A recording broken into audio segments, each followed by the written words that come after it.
Il y a des personnes qui signent des pactes, qui travaillent leur bouche de façon néfaste pour que lors de leur prêche, leurs paroles se réalisent. Lorsque ces personnes prêchent, et par exemple quand elles disent feu, on peut voir des gens qui se tordent, qui crient, qui pleurent. C'est la réalisation immatérielle du feu qui sort de leur bouche. Tout ce que vous voyez ici dans ce monde physique, il y en a dans le monde spirituel. On dit que tu fais des miracles, que tes prophéties se réalisent et pourtant tu es toujours trempé dans des affaires douteuses.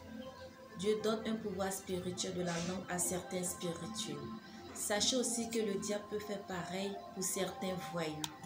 Ainsi, pour avoir des fidèles, des adeptes ou encore des clients, sachez qu'il y a des personnes qui signent des pactes de sang. Des personnes qui travaillent leur bouche de façon néfaste pour que lors de leur prêche, des gens tombent en 5 ans. Bonjour mes orchidées, j'espère que tout le monde se porte à merveille. Sinon, prenez soin de votre santé car c'est votre seule vraie richesse. Abonnez-vous, likez, commentez, partagez, activez la cloche de notification pour ne rater aucune de mes vidéos. Ceci est la deuxième partie de la trilogie de la première vidéo que j'avais fait intitulée « Le pouvoir spirituel de la langue ». Désolée d'avoir mis tant de temps, mais sachez toutes mes obligations. Je ne peux pas être partout, je fais de mon mieux. Merci pour votre compréhension. Mon frère, ma soeur, vous devriez comprendre ceci. Ce n'est pas tout ce qui brille qui est de l'or. Regardez dans le christianisme par exemple. Constatez vous-même lors des prêches, lorsque la personne qui prêche a un bagage spirituel conséquent, lorsque cette personne est en phase avec la spiritualité saine, elle dégage un certain charisme, une certaine pureté émane de son aura. Quand elle parle, ses paroles se réalisent. Cependant, même chez les musulmans, nous avons des cheikhs, des walidjous, des bien-aimés de Dieu à qui Dieu a conféré ce pouvoir spirituel. Aussi, sachez que quand le Seigneur t'appelle, c'est tout qui se transforme en toi. Tout naturellement, tu as pieds et mains liés. Tu ne peux lutter contre ton chemin de vie, ton comportement, de ton alimentation à tes tenues vestimentaires, la façon de te tenir avec les autres. Tout change naturellement. Et progressivement, la sagesse, la sainteté s'imprègne de toi. Même lorsque tu quittes cette vie matérielle, ta tombe continue de réaliser des vœux pour des personnes qui s'y rendent pour prononcer leurs différents vœux. Si je manque que l'on vienne me contredire, l'on observe cela beaucoup chez les peuples du Nord. Or, quand tu optes pour la spiritualité malsaine, celle que tu achètes avec le diable en contrepartie, ton comportement ne suivra guère. Non, on dit que tu fais des miracles. Tes prophéties se réalisent et pourtant tu es toujours trempé dans des affaires douteuses. Tu as toujours un cadavre dans ton placard. Tu t'exhibes partout dans des situations où tu ne dois pas être. Les gens doivent comprendre une chose, c'est que tu n'es pas dans la spiritualité du Créateur, mais plutôt de l'autre bord.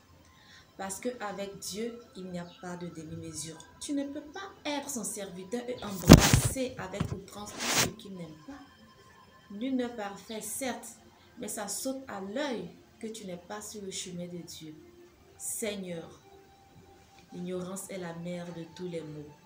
Alors que tu es fourbe, des gens vont continuer à croire en toi. Parce que tes prophéties se réalisent. Parce que tu délivres du mal. Parce que si, parce que ça. Diable, que les gens sachent que l'esprit avec lequel tu as signé le pacte, que tu envoies posséder leur corps et que tu fais semblant de chasser. Qu'est-ce que vous êtes une équipe bien orchestrée? Pseudo-homme de Dieu de circonstance, homme de péché constant, je m'adresse à toi. Répands-toi, cesse de tromper ton prochain, confesse-toi, dépossède ta langue armée.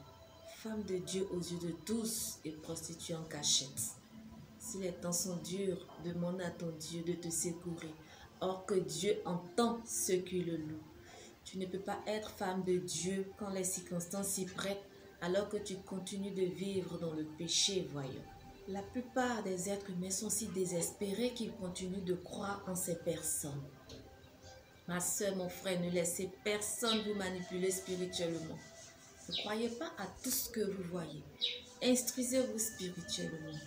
Nourrissez davantage votre spiritualité. La spiritualité est tellement vaste. Il y a la spiritualité saine et la spiritualité malsaine qui malheureusement aujourd'hui est en train de prendre de l'ampleur. De la même manière que l'on achète la sorcellerie, c'est de la même manière que l'on peut travailler sa langue de manière néfaste.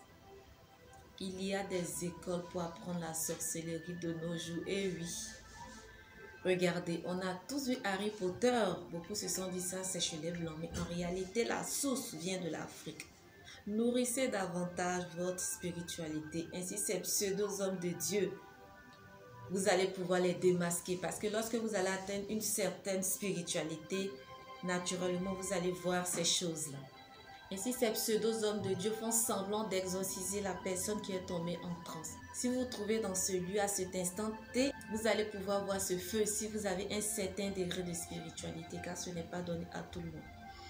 Mais attention, je ne suis pas en train de dire que toutes les personnes qui réalisent ce genre d'exorcisme ont forcément travaillé leur bouche. Mais sachez départir un vrai spirituel d'un faux, car le diable, Dajan, est parmi nous.